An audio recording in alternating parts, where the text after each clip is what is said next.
الحمد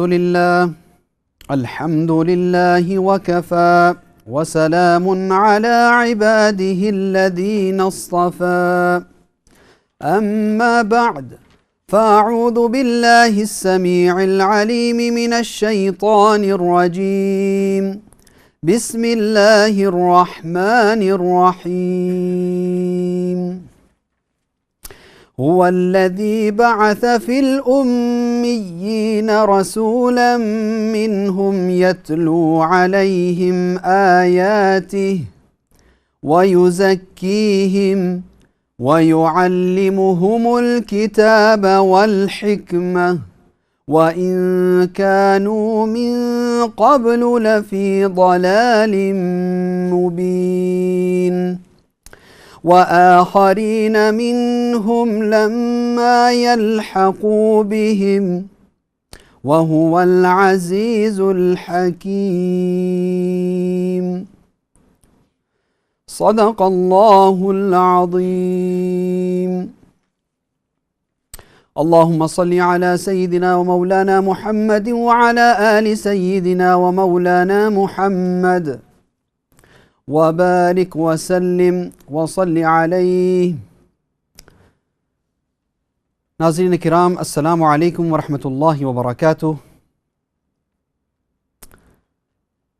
آج کے ندائے ممبر کے پروگرام میں دوبارہ آپ کی خدمت میں حاضر ہوئے ہیں اور اللہ کے فضل و کرم سے اس پروگرام کا آغاز سیرت النبی سے، سیرت صحابہ اور صحابیات سے اور چنندہ ٹاپکس کے اوپر ہم نے پہلے بات کی ہے، اور ہمارا جو ابھی سلسلہ چلا آ رہا تھا اس میں کچھ تابعین کا ذکر، اور چونکہ صحابہ کرام رضوان اللہ تعالی اجمعین نے کامل دین کے اوپر عمل کیا اور آگے اس کو پھیلایا اور پہنچایا، اللہ سبحانہ و تعالی کا بہت بڑا فضل و کرم ہے کہ نبی اکرم صلی اللہ علیہ وسلم کے جانے کے بعد خلیفہ اول حضرت ابو بکر صدیق رضی اللہ تعالی عنہ، ان کے بعد پھر سلسلہ آگے چلا حضرت عمر فاروق رضی اللہ تعالی عنہ،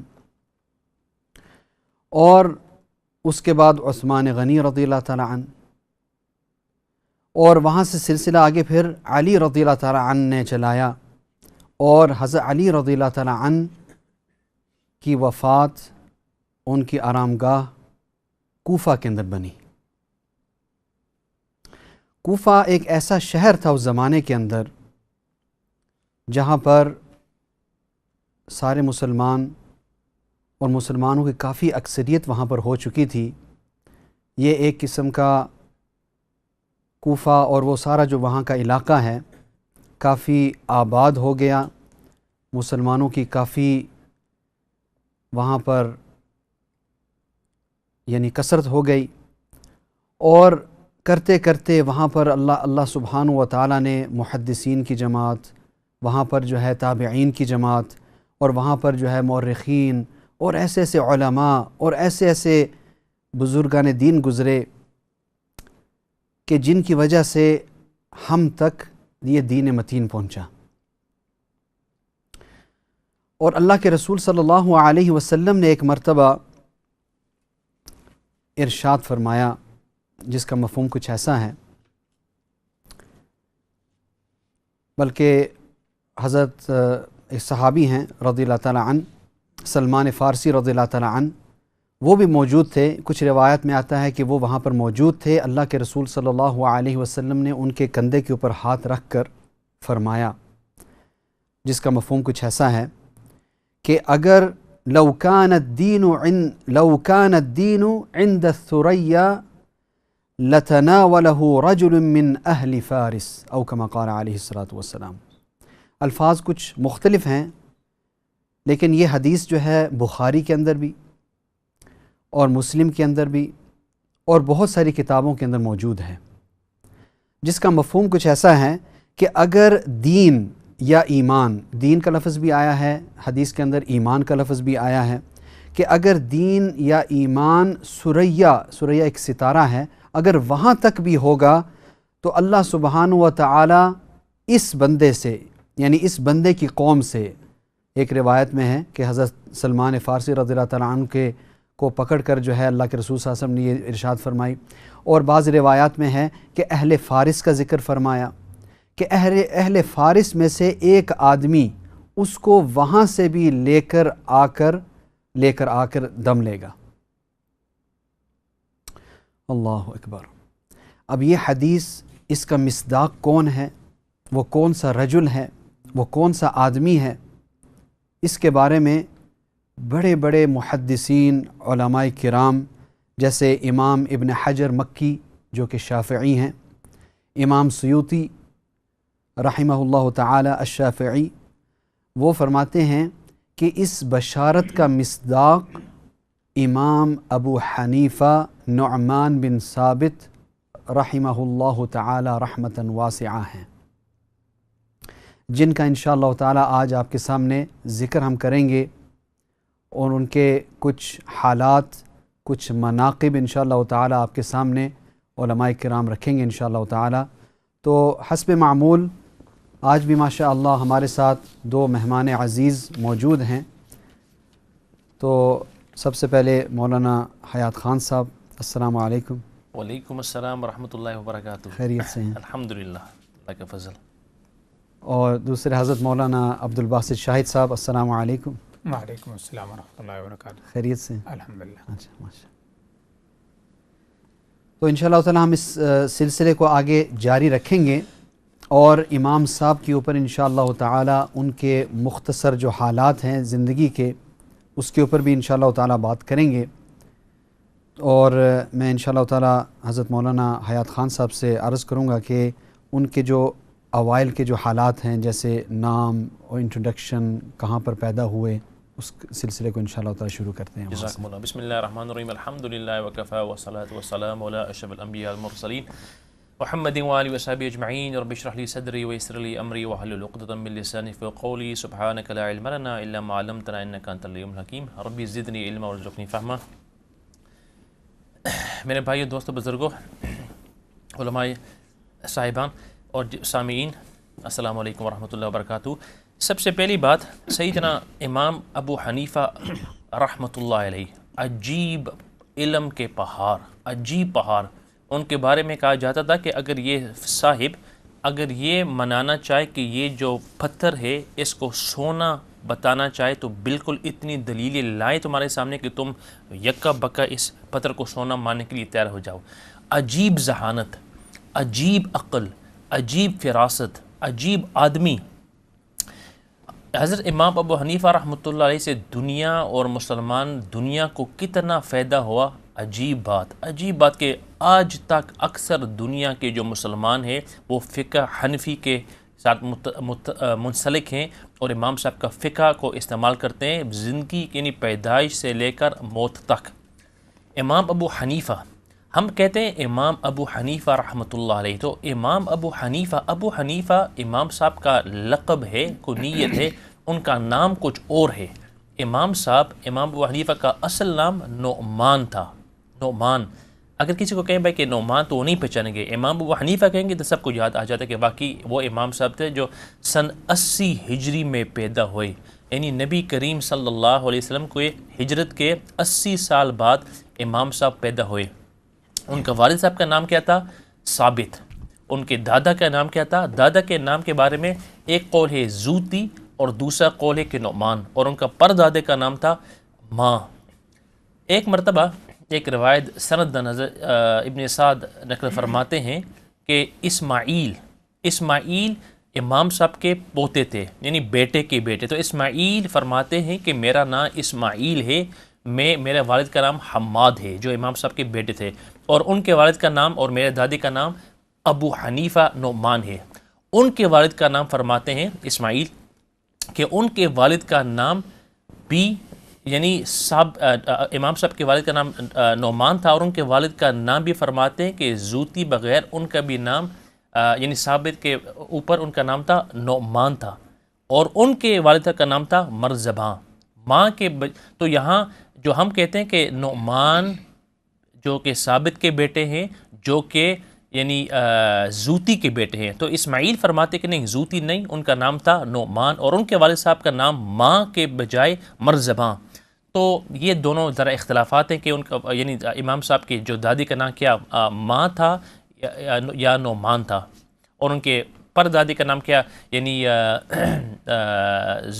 زوتی تھا، ماں تھا یا مرزباں۔ خیر، بات یہ ہے کہ امام صاحب کے جو والد کا نام ثابت ہے اور ان کے والد کا نام جو زوتی تھے، تو سب سے پہلے مسلمان زوتی ہوئے تھے، اور زوتی ان کا جب مسلمان ہوئے تو ان کا نام بدل گیا تھا نعمان، ان کا نام نعمان ہو گیا تھا۔ اور ان کے جو والد تھے، جو ہم کہتے ہیں ماں اور مرزباں، فارس کے اندر، پرجا کے اندر کسی شہر کے یعنی جس طرح ہم کہتے ہیں چیئرمین کو کہتے ہیں، جو ذمہ دار تھا، جو یعنی بڑے منصب والا آدمی تھا، تو مرزباں اور ماں دونوں گوئے کے مترادف ہیں، اور فارس کے اندر کسی شہر کی جس طرح ہم کہتے ہیں کہ کاؤنسل کے جو لیڈر ہوتا ہے، اس وقت ان آدمی کو کہتے ہیں کہ مرزباں۔ تو اسے ہمیں یہ پتہ چلتا ہے کہ امام صاحب کے جو خاندان تھا بڑا عزت والا خاندان تھا فارس کے اندر۔ جب دین پہنچ گیا فارس کے اندر اور روم کے اندر، اور یعنی فوج در فوج مسلمانوں کے لیے قبول ہو گئی، تو اس وقت بھی امام صاحب کے والد جن کا نام ہم کہیں گے زوتی، وہ بھی مسلمان ہوئے، اور کیا ہوا، اپنے چھوٹے ننے منے بیٹے کے ساتھ جن کا نام ثابت تھا، اور جو امام صاحب کے والد تھے ان کے ساتھ کہاں آئے؟ کوفہ کے اندر۔ کوفہ کے اندر جس طرح مولانا صاحب نے فرمایا، کوفہ کے اندر اس وقت حضرت علی رضی اللہ عنہ وہاں خلافت فرما رہے تھے، اور اس وقت ان کے سامنے ایک مرتبہ حضرت امام صاحب کے جو دادے تھے، جو زوتی جن کا نام تھا، اور پھر بعد میں نعمان مسلمان ہو کر نعمان نام بدلا دیا تھا، وہ حضرت علی کے پاس رضی اللہ عنہ کے پاس آئے اور فرمایا، یعنی اول تو جب کوفہ کے اندر آئے تو وہاں انہوں نے اپنے کام شروع کیا، تاجر تھے، یعنی کلوتھ جو کپڑا تھا ان کو بیچتے تھے، تو کافی سکسیسفل تھے اور کافی کامیاب تھے۔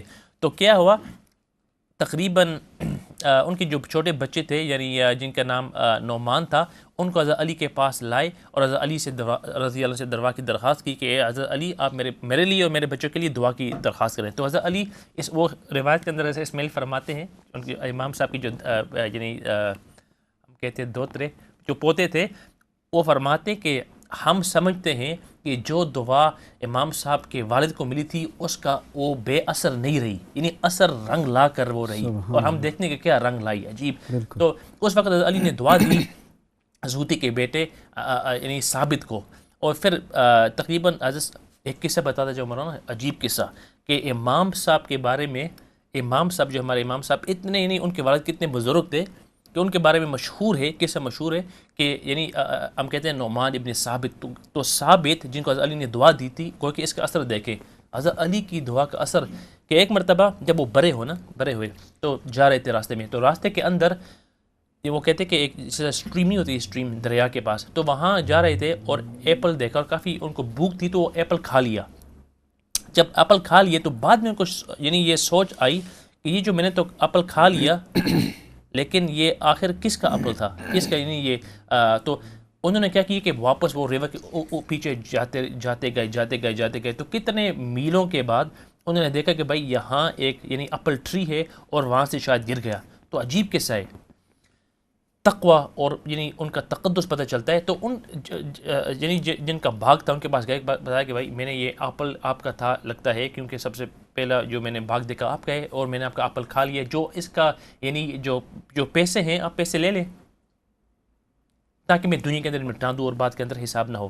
تو یہ جو صاحب یعنی جن کا یہ جو orchard تھی اور جن کا یہ باغ تھا، وہ بھی بڑے نیک اور متقی، اور یعنی ہم زمانہ کون سا ہے، یعنی تقریباً 70 ہجری کا زمانہ لگ بھگ۔ تو انہوں نے کہا کہ ٹھیک ہے، میں آپ سے اس سے پیسے نہیں لوں گا، میں آپ سے خدمت لوں گا، اور خدمت بھی یعنی اس ایپل کے بدلے میں خدمت بھی کتنی، 10 سال، آپ 10 سال میرے یہاں آپ خدمت کریں گے، جس طرح سے موسیٰ علیہ السلام کے بارے میں مشہور ہے کہ 10 سال آپ you'll work for me for 10 years۔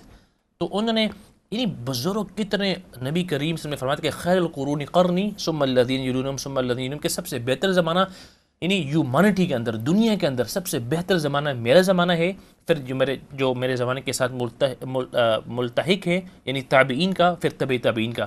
تو یہ تقوی اس کا ظہور اس اثر کی وجہ سے ہے کہ کتنے نبی کریم سب کے زمانے کے کتنے قریب تھے. تو حضرت امام صاحب کے جو والد تھے ثابت، انہوں نے کہا ٹھیک ہے میں 10 سال کے لیے آپ کی خدمت اور آپ کی جو آپ مجھے کہیں گے میں کرتا جاؤں گا. تو 10 سال انہوں نے ان کی خدمت کی، کاشتکاری کی، جو کچھ کام کرنا تھا وہ کیا. اس کے بعد ان کے پاس گئے، عرض کیے کہ حضرت میں نے 10 سال لگا لیے، اب آپ مجھے اجازت دیں یہ جو یعنی یہ جو میں ایپل کھایا تھا اس کا گوئے کہ میں نے فدیہ دے دیا. انہوں نے کہا کہ نہیں آپ کو 2 اور سال کرنے ہوں گے. تو 2 اور سال کے لیے بھی تیار ہو گئے. اس کے بعد جب پھر 12 سال کے بعد ان کے پاس گئے، انہوں نے کہا کہ ٹھیک ہے ابھی میں آپ سے یہ درخواست کرتا ہوں کہ آپ میری بیٹی سے نکاح کریں. تو انہوں نے کہا کہ ٹھیک ہے، لیکن اس آدمی نے کہا جو یعنی باغ والے تھے کہ میری بیٹی کا حال یہ ہے کہ وہ بالکل ان کو اپاہج ہے، کرپلڈ، نہ ان کے پاؤں چلتے ہیں نہ ان کے ہاتھ سے کوئی کام کچھ کر سکتی ہے، اور اس کے اوپر بھی وہ گونگی بھی ہے، بول نہیں سکتی ہے، اور بالکل بہری بھی ہے. تو آپ دیکھیں حضرت امام صاحب کے والد صاحب نے کیا کہا. انہوں نے کہا کہ یہ بھی مجھے قبول ہے کہ دنیا کے اندر میں یعنی یہ ادا کر لوں گا، قیامت کے اندر کوئی حساب نہیں ہوگا. تو انہوں نے تیاری کر لی کہ بھائی اس عورت کے ساتھ جو گونگی ہے، نبینہ ہے، اپاہج ہے، ہاتھ پاؤں کام نہیں کرتے، میں نکاح کر لیتا ہوں. تو جس وقت گوئے کہ عروسی ہوئی تو ایک حسین ترین معزز خاتون ان کے پاس آئی. تو نعمان ابن یعنی حضرت ثابت جو نبی حضرت نعمان ابن امام صاحب کے والد صاحب ان کو حیرت ہو گئی کہ بھائی یہ تو غلطی ہو گئی. ان کے والد صاحب کے پاس گئے جو یعنی خاتون کے والد صاحب اپنے، تو کہا کہ آپ نے غلطی کر لی، یہ تو غلط عورت میرے پاس بھیجی، وہ نہ اپاہج ہے، ان کے ہاتھ بھی ٹھیک ہے، پاؤں بھی ٹھیک ہے، دیکھتی ہے اور عجیب حسین جمیل. انہوں نے کہا کہ نہیں یہ وہی میری بیٹی ہے جس کے بارے میں آپ نے کہا تھا کہ وہ بالکل آندھی ہے، بہری ہے، گونگی ہے اور اپاہج ہے. اپاہج یعنی کہ پاؤں اس واسطے کام نہیں کرتے کہ کبھی انہوں نے اللہ کی نافرمانی کے اندر اس پاؤں کو نہیں استعمال کیا، ہاتھوں کو کبھی گناہ کے اندر اس نے استعمال نہ کیے. تو گویا کہ یہ اپاہج ہو گیا. اور آندھی اس اعتبار سے ہے کہ انہوں نے کبھی محارم اللہ کی طرف نظر نہیں اٹھائی، جو چیز اللہ نے ان پر حرام کی کبھی اس کی طرف نہیں دیکھا. اور گونگی اس اعتبار سے، بلکہ بہری اس اعتبار سے کہ کبھی انہوں نے غیبت نہیں کی زبان سے اور کانوں سے کوئی چیز نہیں سنی. تو جب اس طرح کا یعنی ازدواج ہوا تو ظاہر بات ہے کہ اتنا تقدس اور عجیب روحانی اوصاف والے ان کے بیٹے حضرت امام صاحب پیدا ہوئے. اور وہ بھی سن 80 ہجری کے اندر. امام صاحب was born in 80 ہجری. تو خیر امام صاحب پیدا ہوئے. جو آپ نے قصہ بیان فرمایا ماشاء اللہ، ناظرین کو بھی بتلاتے جائیں، اس لیے کہ بعض جگہوں پر اور بعض لوگ اعتراض کرتے ہیں، کہتے ہیں کہ یہ قصہ جو ہے وہ شیخ عبد القادر جیلانی رحمۃ اللہ علیہ کے بارے میں ہے، حالانکہ کتابوں کے اندر تو یہی لکھا ہے کہ یہ امام صاحب کے بارے میں ہے. تو کتابوں کے اندر یہ صاف صاف لکھا ہوا ہے، کئی راویوں سے یہ روایت ہے کہ یہ قصہ جو ہے وہ امام ابو حنیفہ رحمۃ اللہ علیہ کے والد صاحب کا ہے. جی مولانا. ہاں تو پھر امام صاحب 80 ہجری کے اندر پیدا ہوئے. تو جس طرح یعنی گھر کے اندر اگر کوئی والد صاحب دکاندار ہو تو بیٹے بھی دکانداری کرتے ہیں، اگر کوئی تاجر ہو تو تجارت. تو امام صاحب کے والد صاحب جو ثابت تھے، جو اتنے بزرگ تھے، ان کا ایک عجیب یعنی مرکز تھی، سامان بیچتے تھے، یہ جو کپڑا تھا. تو امام صاحب نے بھی شروع عمر کے اندر انہی کی خدمت کی. تو اس کے اندر ایک بات بتاتا جاؤں کہ امام صاحب تابعی تھے. تابعی کا مطلب یہ ہے کہ کوئی آدمی کسی صحابی سے ملاقات کر لے، ان کو دیکھ لے. تو امام صاحب کی عمر کے اندر اول تو سیدنا انس بن مالک رضی اللہ عنہ زندہ تھے. امام صاحب سن 80 ہجری کے اندر پیدا ہوئے اور سیدنا انس بن مالک 93 ہجری کے اندر ان کی وفات ہوئی. تو امام صاحب کی عمر جب 13 سال تھی حضرت انس بن مالک رضی اللہ عنہ فوت ہو گئے تھے. اور اس کے ساتھ ساتھ سیدنا سال ابن سعد بھی زندہ تھے، 91 ہجری کے اندر وہ فوت ہو گئے. امام صاحب کی عمر اس وقت 11 سال تھی اور بھی صحابی زندہ تھے. لیکن امام صاحب نے حضرت انس بن مالک سے ملاقات کی. اس پر حافظ ابن حجر نے فتویٰ بھی دیا ہے، ابن سعد نے کتاب کے اندر بھی لکھا ہے کہ اس کے اندر ایک مور ہے، اگرچہ لوگ انکار کرتے ہیں لیکن امام صاحب بالکل تابعی تھے اور حضرت انس بن مالک سے ملاقات کی. ہاں حدیث کیوں نہیں بیان کی؟ تو اس کی 2 وجہ ہیں. وہ اول تو وہ وجہ کہ امام صاحب کے لوگ مورخین لکھتے ہیں کہ امام صاحب کے گھر کے اندر تجارتی کام ہوتا تھا، تو امام صاحب نے بھی اپنے والد کے ساتھ گوئے کہ جس کام کے اندر وہ منسلک تھے اسی کام کے اندر لگ گئے اور بعد میں یعنی علم کی طرف متوجہ ہوئے. لیکن دوسرا قول یہ ہے اور یہی زیادہ راسخ ہے اور زیادہ سمجھ میں آتا ہے کہ جس طرح آج کل نہیں وہ یونیورسٹی کے اندر یعنی کہ آپ کو اتنی پوائنٹیں یوکاس پوائنٹیں لازمی ہے، اس وقت آپ کو میڈیکل ڈگری ہے یا اس کے انجینئرنگ کے کورس کے اندر آپ کو داخلہ ہوگا. تو عراق کے اندر یعنی اور کوفہ کے اندر حدیث کو سمجھنے کے لیے اور حدیث کی یعنی گوئے کہ حدیث کو فن کے پڑھنے کے لیے یہ شرط تھی کہ انسان 20 سال کی عمر تک پہنچ جائے. تو ظاہر بات ہے کہ حضرت انس بن مالک رضی اللہ عنہ تو 93 ہجری میں فوت ہو گئے تھے. امام صاحب کی عمر اس وقت 13 سال تھی. تو ظاہر بات ہے اس وقت امام صاحب ان سے روایت نہیں کرتے تھے. لیکن مشہور ہے کہ ایک مرتبہ امام صاحب جا رہے تھے بازار کی طرف. تو اس وقت دیکھیے کوفہ کے اندر، کوفہ کا جو شہر تھا جسے مولانا صاحب نے بتایا ہے، حضرت عمر کے حکم سے حضرت سیدنا سعد بن ابی وقاص رضی اللہ عنہ نے اس کو گوئے کہ یعنی اس کا سن بنیاد ڈالا تھا اور وہاں ان کو گوئے کہ اس کو کھولا تھا، اس کوفہ کو اور بصرہ کو بھی. تو اس وقت کوفہ کے اندر ہر قسم کے لوگ تھے. تو امام صاحب اس وقت گوئے کہ عبداللہ بن مسعود رضی اللہ عنہ کا فقہ چل رہا تھا، علی رضی اللہ عنہ کا. تو ان کے جو جانشین ہوئے ابراہیم نخعی رحمۃ اللہ، اور ان کے پھر جانشین حماد بن ابی سلیمان جو امام صاحب کے پھر استاد بنتے ہیں. تو اس وقت ایک بڑے امام تھے کوفہ کے، مشہور امام شعبی رحمۃ اللہ علیہ. تو وہ بھی عجیب امام تھے. تو راستے میں جا رہے تھے اور دیکھا کہ ایک چھوٹا نوجوان جا رہا ہے، 13 14 15 سال کی عمر ہوگی. تو ان سے فرمایا کہ سمجھے کہ یہ بھی طالب علم ہے. کہا کہ آپ کہاں پڑھتے ہیں، آپ کہاں جا رہے ہیں؟ تو امام صاحب تھے چھوٹے، جب ان کی جوانی کے حال کے اندر فرمایا کہ میں جا رہا ہوں فلاں تاجر کے پاس. تو امام صاحب نے فرمایا کہ یہ نہیں پوچھ رہا کہ آپ کس کے پاس جا رہے ہیں، میں سمجھتا ہوں کہ میں پوچھ رہا ہوں کہ آپ کس کے پاس پڑھتے ہیں. تو امام صاحب نے کہا کہ میں کسی کے پاس نہیں پڑھتا ہوں. تو امام شعبی نے فرمایا کہ دیکھیے یہ نوجوان، میں آپ کے اندر قابلیت کے جوہر دیکھتا ہوں. I can see intelligence in you.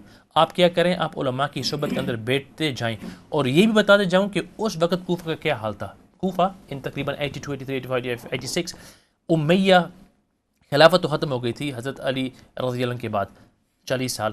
اس کے بعد بنو امیہ کی یعنی کہ گورنمنٹ تھی. تو بنی امیہ یعنی حضرت امام صاحب کے وقت عبد الملک ابن مروان کی حکومت تھی، اور تقریباً 86 ہجری تک وہی زندہ تھے. ان کی فوت کی 86، امام صاحب پڑھنے 80 ہجری. تو 86 کے اندر عبد الملک ابن مروان فوت ہو گئے. عبد الملک ابن مروان کے فوت کے بعد ان کا بچہ جو تھا ولید ابن عبد الملک ابن مروان، وہ خلیفہ بنا. تو حضرت عمر ابن عبد العزیز فرمایا کرتے تھے کہ یہ جو ولید تھے نا، ان کا گورنر، ان کا وہ تو شام کے اندر تھے، ان کا جو گورنر تھا عراق کے اندر وہ کون تھا؟ حجاج ابن یوسف. حجاج ابن یوسف نے کتنے صحابہ کو گوئے کہ انہوں نے قتل کیا تھا، ہمیں سب کو پتہ ہے. تو اس وقت حجاج ابن یوسف کوفہ کے گورنر، بلکہ عراق کا پورا وہ گورنر تھا. تو اتنا ظلم اور ستم ان کے بارے میں حضرت عمر، میں یہ بتا رہا ہوں کہ حضرت امام صاحب نے کس زمانے کے اندر یعنی یہ نشو نما پایا کہ اتنی یعنی خون ریزی ہو رہی تھی عجیب. تو فرماتے ہیں حضرت عمر بن عبدالعزیز جو بعد میں خلیفہ بنے، عبد الملک ابن مروان شروع میں تھے، ان کے بعد ان کے بیٹے ولید ابن عبد الملک مروان. تو ان کے تقریباً 10 سال گورنری، اور 96 کے اندر ولید فوت ہو گئے. ولید کے بعد ان کے جو بھائی تھے نا، جن کا نام تھا سلیمان ابن عبد الملک ابن مروان، وہ گورنر بنے. ان کے بعد انہوں نے کہا کہ عمر بن عبدالعزیز رحمہ اللہ وہ خلیفہ بنیں گے. تو عمر بن عبدالعزیز فرماتے ہیں کہ اگر جتنے بھی ماقبل انبیاء ہیں، اگر وہ اپنے جتنے بھی وہ خراب لوگ ہیں اور جو صفاق لوگ ہیں اور اس طرح کے خراب لوگ، اگر وہ سب کو مجموعتاً اکٹھا لائیں اور ہم صرف حجاج ابن یوسف کو سامنے لائیں تو ہمارا پلڑا جھک جائے گا. ان کا قول کہ اتنے خطرناک آدمی حجاج بن یوسف، بالکل یعنی کتابوں کے اندر مشہور ہے کہ کتنے انہوں نے صحابہ کرام کو مارا. تو خیر اس زمانے کے اندر امام صاحب نے پھر گوئے کہ امام شعبی کے فرماتے ہیں، خود فرماتے ہیں کہ امام شعبی کے الفاظ نے مجھ پر اتنا اثر کیا کہ فوراً میں گوئے کہ علم کے لیے چلا گیا. اور علم کا کیا تھا اس وقت مولانا؟ علم اس طرح تھا نا کہ آدمی کسی کے پاس جاتا اور وہ امام صاحب باتیں فرماتے اور آدمی یاد کر لیتا. تو فرماتے کہ میں نے دیکھا کہ بھائی کون سا علم سب سے بہتر ہے. سوچا کہ علم یعنی ہم نے بتایا تھا کہ دین کے 5 قسمیں ہیں، عقائد، اخلاق، معاملات، معاشرات اور عبادات. تو فرماتے کہ میں نے سوچا کہ عقائد جو ہے نا، عقیدہ سب سے بڑی چیز ہے، کیونکہ عقیدہ پر پوری دین کی بنیاد ہے. تو اور اس وقت کوفہ کے اندر یہ جو معتزلہ بھی تھے، خارجی بھی تھے، جہمیہ بھی تھے، ہر قسم کے لوگ تھے.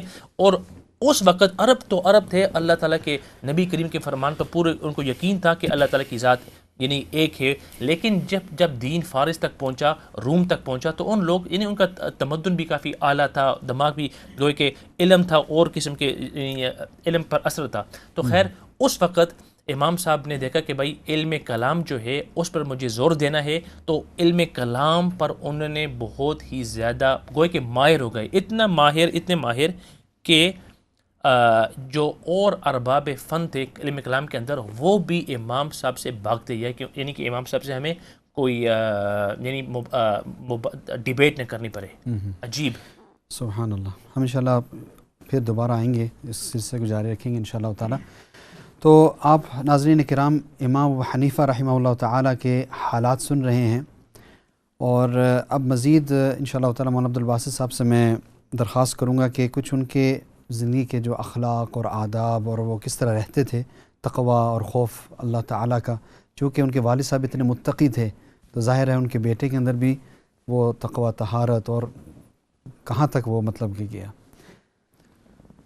بسم اللہ الرحمن الرحیم. الحمد للہ وکفا والصلاة والسلام علی سید الرسول وخاتم الانبیاء وعلی آلہ واصحابہ واتباعہ اجمعین الی یوم الدین. اما بعد. سامعین و حاضرین، آپ علماء کرام سے پہلے سماعت فرما رہے تھے کہ میں وہاں سے اس کو لیتا ہوں، جیسے کہ مولانا حیات خان صاحب فرما رہے تھے کہ آپ کی والدہ ماجدہ ایک ایسی خاتون جنہوں نے کسی غیر محرم کو نہیں دیکھا، کسی کی غیبت نہیں کی، ان کے پاؤں کسی غلط چیز کی طرف چل کے نہیں گئے. تو ظاہر ہے یہ عادات صفات منتقل ہوتی ہیں آگے بچوں کے اندر، اور ان کے والد محترم والد ماجد کا بھی یہی حال تھا، بہت زیادہ متقی، پرہیزگار، اللہ سے ڈرنے والے، یہ ساری صفات ان کے اندر تھیں. تو پھر ظاہر ہے وہ صفات آگے بچے کے اندر منتقل کیوں نہ ہوتی. اللہ تبارک و تعالیٰ نے امام صاحب رحمۃ اللہ علیہ کو بہت صفات عطا فرمائی تھی. جہاں ذہانت، فراست، عقل، دانش ہے، اس کے ساتھ ساتھ اللہ تبارک و تعالیٰ نے ان کو وہ روحانی صفات عطا فرمائی. اخلاق و عادات کے اندر دیانتداری، حق گوئی یعنی حق بات کہہ دینا، اور اس معاملے میں کسی سے نہ ڈرنا. اس طرح خیر خواہی، ہمدردی، اور پھر اللہ تبارک و تعالیٰ کا خوف، اللہ تعالیٰ کا ڈر، تقوی، یعنی یہ ساری صفات جو ایک مومن کے اندر ہونی چاہیے، وہ ساری صفات ان کے اندر موجود تھیں. جعفر بن ربیع کہتے ہیں کہ میں امام صاحب رحمۃ اللہ علیہ کے پاس 5 سال رہا، ان سے زیادہ خاموش کسی کو نہ دیکھا. یعنی بغیر کسی وجہ کے بات نہ کرتے، اور بعض لوگوں کی عادت ہوتی ہے کہ ہر وقت بولتے رہتے ہیں، یعنی بغیر کسی ضرورت کے، بغیر کسی وجہ کے وہ بات نہ فرماتے. اس طرح ولید بن قاسم کہتے ہیں کہ امام صاحب رحمۃ اللہ علیہ کے جو شاگرد تھے، ان شاگرد ان کے پاس آتے اور وہ ان سے تعلیم حاصل کرتے، ان کے حالات معلوم کرتے، تو اللہ تبارک و تعالیٰ نے ان کو ایک ایسا ملکہ عطا فرمایا تھا کہ اپنے تلامذہ، اپنے شاگردوں کے حالات معلوم کرنے میں وہ بے مثال تھے. یعنی اس طرح باتوں کے اندر ان کے حالات معلوم کر لیتے، اور پھر جب ان کے حالات معلوم ہو جاتے تو ان کی ضروریات کے مطابق ان کی مدد اور اعانت بھی کرتے تھے. اور کئی ایسے شاگرد تھے جن کی وہ پوری کی پوری تعلیم کی ذمہ داری، پوری کفالت کی ذمہ داری انہوں نے اٹھا لی ہوئی تھی. اس طرح ضمیری نے نظر بن محمد سے روایت کی ہے کہ کبھی زندگی میں وہ کہہ کا مار کر نہیں ہنسے. تبسم فرماتے تھے لیکن کہہ کا مار کر ہنسے نہیں. یعنی کہہ کا مار کے ہنسنا آخرت سے غفلت، اپنے انجام سے غفلت کا نتیجہ ہوتا ہے. تو کہہ کا مار کے کبھی نہیں ہنسے، تبسم فرمایا کرتے تھے. ایک مرتبہ ہارون الرشید نے امام ابو یوسف رحمۃ اللہ علیہ سے پوچھا کہ آپ امام ابو حنیفہ رحمۃ اللہ علیہ کے کچھ حالات میرے سامنے بیان کیجئے. تو امام ابو یوسف رحمۃ اللہ علیہ نے فرمایا کہ امام اللہ کے محارم کے ارتکاب سے، یعنی اللہ تبارک و تعالیٰ نے جن چیزوں کو حرام کیا ہے، جن چیزوں سے منع فرمایا ہے، ان کے ارتکاب سے وہ شدت سے اپنے آپ کو بچاتے تھے. یعنی کوئی ایسا کام جس میں اللہ کی نافرمانی ہے، اس میں اللہ کی ناراضگی ہے، جس چیز کو اللہ نے ناپسند فرمایا ہے، اللہ نے حرام کیا ہے، اس چیز سے شدت سے بچنے والے تھے. پرہیزگار، تقوی، پرہیزگاری، یعنی پرہیزگار وہ شخص ہے جو اللہ تبارک و تعالیٰ کی اللہ تبارک و تعالیٰ کی منع کرتا چیزوں سے رک جاتا ہے اور اللہ تبارک و تعالیٰ کی احکامات، اللہ تبارک و تعالیٰ کے حکم کی ہوئی چیزوں پر پکا ہو جاتا ہے۔ یہی تقوی کا مفہوم علماء نے بھی بیان کیا ہے کہ جو منہیات سے رک جائے اور جو اوامر کی پابندی کرنے والا ہو، اللہ تبارک و تعالیٰ نے جن چیزوں کا حکم دیا ہے ان چیزوں پر پابندی کرنے والے ہوں۔ دین کی بات، یعنی جب ان سے کوئی لوگ مسائل پوچھتے، مسائل معلوم کرتے، تو اتنی احتیاط تھی اس کے اندر کہ اگر کسی چیز کا پوری طرح سے علم نہیں ہے تو اس کا جواب نہیں دیتے تھے، اس کو نہیں بتاتے تھے۔ آج اللہ معاف کرے کہ یہ کیفیت بن جاتی ہے بعض دفعہ کہ جس سے مسئلہ پوچھا جاتا ہے وہ مسئلہ اس بنیاد پر بتا دیتا ہے، چاہے اس کو معلوم ہے نہیں ہے، اس بنیاد پر بتا دیتا ہے کہ لوگ سمجھیں گے کہ اس کو آتا جاتا کچھ نہیں ہے، اس کو آتا کچھ نہیں ہے، تو لیکن یہ بہت بڑی ذمہ داری ہوتی ہے، تو اس بنیاد پر وہ نہیں بتاتے تھے۔ اسی طرح اللہ کی اطاعت کرنا اور اللہ کی نافرمانی کو، اللہ کی اطاعت کرنا پسند تھا اور اللہ کی نافرمانی نہ کرنا پسند تھا۔ جہاں بھی اللہ کی اطاعت کی بات ہے اس کو کر کے خوشی اور اس کو کرنا، اور جہاں جس چیزوں سے اللہ نے منع فرمایا ہے ان چیزوں کو سے بچ جانا، یہ ان کا محبوب ترین عمل تھا۔ اسی طرح اہل دنیا سے دور رہے، دنیا والوں کے قریب نہیں گئے، کبھی دنیاوی عزت کی ہرس نہیں کی کہ دنیاوی عزت مجھے مل جائے، اس کے لیے حریص نہیں ہوئی ہے۔ یعنی کچھ لوگ جو بڑے مقام پر ہوتے ہیں تو ان میں سے کئی لوگ جو ہے وہ کوشش کرتے ہیں کہ وقت کا بادشاہ، وقت کا خلیفہ اس کے قریب رہیں یا اس کے یعنی بڑے لوگوں کے قریب رہیں، لیکن اس سے انہوں نے اجتناب کیا۔ اور مین پوائنٹ ان کا یہ نظر آتا ہے کہ جہاں، کیونکہ پھر وہ مجھ پر عنایات کریں گے، مجھے اپنی طرف سے کچھ ہدیے وظائف دیں گے، اور پھر میں حق بات کہنے سے مجھے جھجک محسوس ہو کہ حق بات میں نہیں کہہ سکوں گا، اور اس طرح بہت سارے احسانات جو ہیں وہ حق بات کہنے میں رکاوٹ بن جاتے ہیں۔ اس طرح علم کے میدان میں غور و فکر کرنا، علم کے وسیع ترین میدان میں غور و خوض، اس کے اندر فکر، اور فرماتے ہیں کہ اکثر اس طرح ان کو دیکھا گیا ہے کہ غور و فکر کرتے ہوئے بیٹھے ہیں اور اس کے اندر غور و فکر کر رہے ہیں، اور اس لیے تو اللہ تبارک و تعالیٰ نے کو یہ خوبی عطا فرمائی تھی کہ بہت سارے ایسے مسائل جو اس دور کے مسائل نہیں تھے، اس دور میں پیش نہیں آئے تھے، اور وہ مسائل بعد میں کبھی پیش آنے والے تھے، اور جن کی توقع تھی اور امید تھی کہ شاید یہ مسئلہ بھی پیش آ جائے، یہ مسئلہ بھی پیش آ جائے، آج سے یعنی 1300 سال سے زائد عرصہ پہلے جو ہے انہوں نے وہ مسائل بھی مدون فرما دیے، اور اس وقت تک کسی کے گمان میں بھی نہیں تھا کہ ایسا مسئلہ پیش آئے گا۔ اسی طرح حق کی اتباع کرنا، دین کی حفاظت کرنا، اور پھر علم اور مال کو، اللہ تبارک و تعالیٰ نے کو علم بھی بہت زیادہ عطا فرمایا تھا اور مال بھی بہت زیادہ عطا فرمایا تھا، تو دونوں معاملے میں وہ سخی تھے، یعنی علم کی اشاعت کے اندر بھی سخی اور مال کے خرچ کرنے کے اندر بھی ان کے اندر سخاوت تھی۔ غنی و نفس سے یعنی ان کا دل جو ہے وہ غنی تھا، کبھی کسی سے کسی چیز کی لالچ نہیں رکھی، ہرس نہیں رکھی۔ جب بھی کسی آدمی کا ذکر کرتے تو اچھائی سے کرتے تھے، ان کی زبان مبارک سے کبھی کسی نے کسی کی برائی نہیں سنی۔ حالانکہ کئی لوگ آتے آپ کے پاس کہ وقت کے ہم عصر علماء تھے، بہت بڑے اس وقت علماء بھی موجود تھے، تو کبھی ہو جاتی ہے بات کہ کسی نے کوئی ایسی بات کہہ دی ہو، لوگ آ کر بیان کرتے کہ فلاں نے آپ کے بارے میں یہ بات کہی ہے، لیکن کبھی اس کا جواب جو ہے وہ برائی سے نہیں دیا، بلکہ اس آدمی کی بھی اصلاح فرمائی۔ تو جب امام ابو یوسف رحمۃ اللہ علیہ کی زبان سے امام صاحب رحمۃ اللہ علیہ کے حالات ہارون الرشید نے سنے، تو ہارون الرشید کا جواب یہ تھا کہ یہی اللہ کے بندوں کے اخلاق ہوتے ہیں، یہی اللہ کے بندوں کے اخلاق ہوتے ہیں۔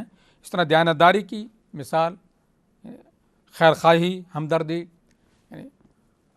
حفص بن عبد الرحمن جو ان کے پاس کام کرتے تھے، ان کے پاس بیسکلی وہ امام ابو حنیفہ رحمۃ اللہ علیہ ایک خاص قسم کا کپڑا ہوتا تھا وہاں جس کا نام خر تھا، اس کی تجارت کرتے تھے. اس کا تانا جو ہے وہ بنتا تھا, اس میں ریشم ہوتا تھا, اور دوسری سائڈ پہ جو ہے وہ کاٹن ہوتی تھی یا اس طرح کی کوئی کپڑا ہوتا تھا. تو اس وقت تابعین بھی اس کو استعمال کرتے تھے, پہلے صحابہ کے دور سے بھی یہ آ رہا تھا, اس وقت بھی یہ استعمال ہوتا تھا, اس کی تجارت کرتے تھے. تو کہیں سے وہ تھان آئے اور اس کے اندر, اس کپڑے کے اندر تھوڑا نقص تھا. اس کو بتایا کہ یہ تھان ہیں, ان کو الگ رکھنا, اور کوئی اگر آدمی آ جائے تو اس کو بتا دینا کہ اس کے اندر یہ نقص ہے. تو اللہ تبارک و تعالیٰ نے جو تجارت عطا فرمائی تھی اس کے اندر برکات بھی اتنی تھی کہ ایک دن کے اندر کئی ہزار درہم کی سیل ہوتی تھی. تو وہ کہتے ہیں کہ میرے پاس رش پڑ گیا اور کوئی گاہک آ گیا, لے گیا, اور مجھے اس کو بتانا یاد نہیں رہا, اور ابھی معلوم بھی نہیں ہے کہ کون لے گیا ہے. تو وہ اس طرح بک گیا ہے, میں اس کو وہ جو بائے تھا اس کو نہیں بتا سکا, خریدار کو نہیں بتا سکا, تو وہ اس طرح چلا گیا ہے. تو تقریباً کہتے ہیں کہ 30,000 درہم کی سیل اس دن کی تھی, وہ ساری کی سارے صدقہ کر دی کہ میرے اس تجارت کے اندر کوئی مشکوک مال جو ہے وہ شامل نہ ہو جائے, کیونکہ اس کو اس کا نقص بتایا نہیں جا سکا. یہ ہے دیانتداری, امانت داری. اور ایسے تاجر کے لیے اللہ کے نبی صلی اللہ علیہ وسلم نے خوشخبری سنائی ہے کہ سچا تاجر جو ہے قیامت والے دن مع النبیین والصدیقین والشہداء والصالحین, ایسے لوگوں کے ساتھ ہوگا, اور پھر اللہ تبارک و تعالیٰ اس کو جنت عطا فرمائیں گے. تو دیانت اور امانت جو ہے تجارت کے اندر اس کو بھی اختیار کیا. اس طرح خیر خواہی, ایک عورت آتی ہے آپ کے پاس اور اس کے پاس ایک تھان تھا خر کا, وہ حالانکہ قیمتی کپڑا ہوتا تھا, اور اس نے امام صاحب رحمۃ اللہ علیہ کو افریقی کہ اس کو آپ خرید لیں. تو جب قیمت پوچھی تو اس نے کہا کہ 100 درہم اس کی قیمت ہے. امام صاحب رحمۃ اللہ علیہ کہ آپ نے بہت تھوڑی قیمت بتائی. اچھا, اس نے پھر 200 کر دی اس کی قیمت, میں کہ ابھی بھی تھوڑی ہے. پھر 300 کر دی. اچھا, پھر وہ کہنے لگی کہ آپ میرے ساتھ مذاق کر رہے ہیں, یعنی اتنی قیمت اس کی ہو سکتی ہے. تو امام صاحب رحمۃ اللہ فرماتے ہیں کہ ایسے کرتے ہیں, کسی مرد کو باہر سے بلاتے ہیں جو اس کپڑے کو جاننے والا ہے, اس سے اس کی قیمت لگوا لیتے ہیں. میں مذاق نہیں کر رہا آپ سے. تو جب وہ آیا اور اس نے قیمت لگائی 500 درہم, تو امام صاحب رحمۃ اللہ علیہ نے 100 درہم کے بجائے 500 درہم میں وہ تھان اس سے خریدا. سبحان اللہ. تو آج تو کہا جاتا ہے کہ ٹھیک ہے, آ گیا ہے تو اس کو قیمت معلوم نہیں ہے, تو اس کو جو ہے اس سے فائدہ اٹھا لو. اس سے ناجائز فائدہ نہیں اٹھایا, یہ خیر خواہی تھی کہ اس کا نقصان ہو جائے گا, اس کو قیمت معلوم نہیں ہے. تو خیر خواہی کی بنیاد پر اس کو قیمت بتا دی, اور یعنی 100 کے بجائے 500 درہم میں اس سے خرید لیا. تو یہ تھی ان کی دیانت اور امانت, یعنی زندگی کے تمام معاملات کے اندر. یہ تو ایک مثال ہے ان کی تجارت کے معاملات کے اندر. اللہ تبارک و تعالیٰ سے دعا ہے کہ اللہ تبارک و تعالیٰ میں اس طرح کے اہل اللہ, یعنی اللہ والوں کی جو طرز عمل تھا زندگی کا, اللہ تبارک و تعالیٰ میں ہر معاملے میں ان کے اتباع کرنے کی توفیق نصیب فرمائے. آمین آمین. سبحان اللہ. کیسے مطلب کہ اخلاق والے, اور کیسے مطلب کہ اللہ سبحانہ و تعالیٰ نے کتنا ان کو تقوی اور طہارت اور للہیت اور خیر خواہی دی تھی. اس لیے کہ ایمان والے کی صفت ہے کہ ایمان والا تو وہ ہے جو دوسروں کا خیر خواہ ہو. یہ واقعی کر کے دکھلا گئے ہمیں. اور یہ تو ہم بات کرتے رہتے ہیں کہ بھائی انبیاء علیہ الصلوۃ والسلام کی, صحابہ کرام کی, تو یہ تو صحابی بھی نہیں ہیں بلکہ تابعی ہیں. جیسے مولانا نے اس کے اوپر روشنی ڈالی تھی کہ کافی صحابہ کرام سے ملاقات ہوئی. تو اس میں جو صحابہ کرام سے ملاقات ہوئی ہے اس میں کچھ صحابہ کرام کے نام بھی ہیں, لیکن کتنی تعداد ہے اس کے بارے میں کسی کو معلوم نہیں ہے. لیکن کافی تھے. حضرت عبداللہ بن ابی اوفا اور واصلہ رضی اللہ تعالیٰ عنہ, بہت سارے اور صحابہ کرام بھی ہیں جن سے ان کی ملاقات جو ہے وہ ثابت ہے اور کتابوں کے اندر جو ہے وہ لکھی گئی ہے. اور جو میں نے آیت شروع کے اندر جو تلاوت کی تھی کہ اللہ سبحانہ و تعالیٰ قرآن پاک کے اندر ارشاد فرماتے ہیں وَآخَرِينَ مِنْهُمْ لَمَّا يَلْحَقُوا بِهِمْ وَهُوَ الْعَزِيزُ الْحَكِيمُ, کہ پہلے تو اللہ تعالیٰ نے نبی اکرم صلی اللہ علیہ وسلم کا ذکر فرمایا, هُوَ الَّذِي بَعَثَ فِي الْأُمِّيِّينَ رَسُولًا مِّنْهُمْ, اور پھر اس کے بعد وَآخَرِينَ مِنْهُمْ لَمَّا يَلْحَقُوا بِهِمْ. تو وَآخَرِينَ مِنْهُمْ لَمَّا يَلْحَقُوا بِهِمْ جو ہیں اس کے اندر امام ابو حنیفہ رحمۃ اللہ علیہ کا بھی یعنی کہ شمول ہوتا ہے. اور اسی طرح ایک حدیث کے اندر آتا ہے, اللہ کے رسول صلی اللہ علیہ وسلم نے ارشاد فرمایا اعظم الناس نصیبا فی الاسلام اہل فارس, کہ سب سے عظیم حصہ جو ہے لوگوں میں اسلام کا وہ اہل فارس کا ہوگا، اور پھر اللہ کے رسول صلی اللہ علیہ وسلم نے اہل فارس کی طرف اشارہ بھی فرمایا، جس کے اندر امام ابو حنیفہ رحمۃ اللہ علیہ کی طرف اشارہ ہے، جو کہ بخاری کے اندر، مسلم کے اندر، بہت ساری روایات کے اندر، بہت ساری یعنی حدیث کی کتابوں کے اندر یہ روایت آئی ہے، جس کا مصداق امام اعظم ہے، اس لیے ان کو امام اعظم بھی کہا گیا۔ تو انشاءاللہ تعالیٰ اس سلسلے کو ہم اپنی بریک کے بعد جاری رکھیں گے، تو آپ سے پھر گزارش ہے انشاءاللہ تعالیٰ آپ ضرور اس جو ہے شرکت فرمائیں۔ جزاکم اللہ خیر، السلام علیکم ورحمۃ اللہ وبرکاتہ۔